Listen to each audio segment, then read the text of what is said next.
देखिए, मैं फिर ये कह रहा हूँ, देश में बहुत सारे विषय हैं, लेकिन इस विषय पे भी चर्चा हो रही है।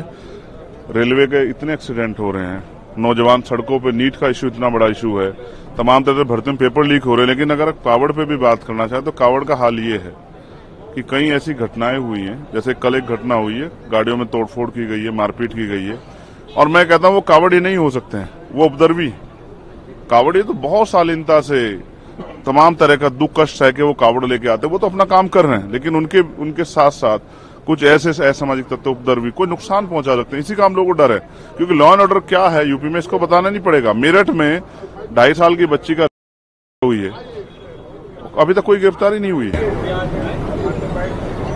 तमाम तरह से डिस्क्रिमिनेशन ये देश सदैव झेलता रहा। अब और कितना बांटोगे? क्या माथे पे लिखवा ले लोग? क्या करें? कैसे आपको भरोसा होगा कि सब लोग प्रेम भाव से रहना चाहते हैं? देखिए, भाजपा पहले प्रयोग करती है, फिर उसका उपयोग करती है। पहले भी कई प्रयोग हुए, राजनीतिक प्रयोग है, उम्मीद है उनको लगता है इसका उपयोग होगा, लेकिन जब तक हम जैसे लोग हैं, हम बटने नहीं देंगे लोगों को। और मैं फिर आपको स्पष्ट कर दूं, जिनका आर्थिक नुकसान करने के लिए बीजेपी कर रही है, उनके बच्चों का क्या होगा? वो भी इंसान है। जब प्रधानमंत्री बात कर सबका विकास की, तो इसमें मुसलमान क्यों बाहर है?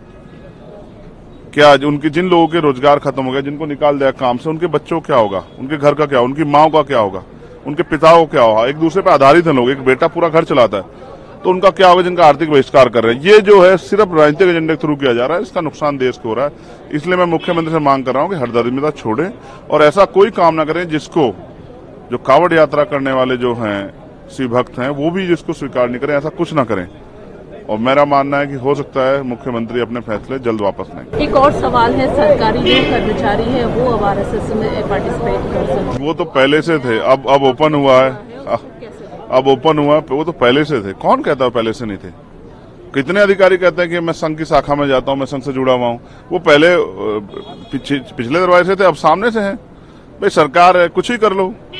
अब मैं तो आज सरदार वल्लभ भाई पटेल को याद करता हूं कि उन्होंने सोच समझ के कुछ, अगर बैन किया तो कुछ सोच समझ के किया होगा। आरएसएस पे बैन किया, क्यों किया?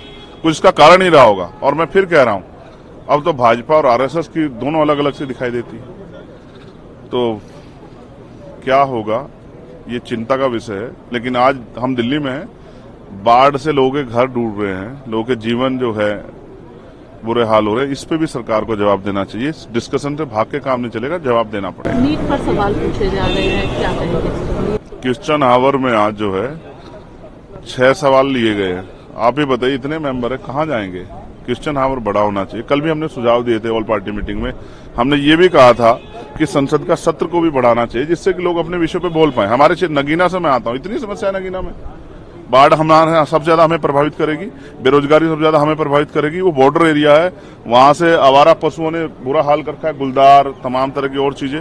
जनता की जान जा रही है, किसी को परवाह नहीं है। तो नीट में जो बच्चे हैं, सुसाइड कर रहे हैं, परेशान हैं, भविष्य जो खिलवाड़ हो, इस पर जवाब देना पड़ेगा सरकार को। सरकार नहीं भाग सकती है। और सिर्फ मंत्री जी की आरोप लगा के पिछली सरकार में होते, फिर आप क्या कर रहे हैं? फिर आपने क्या बदला?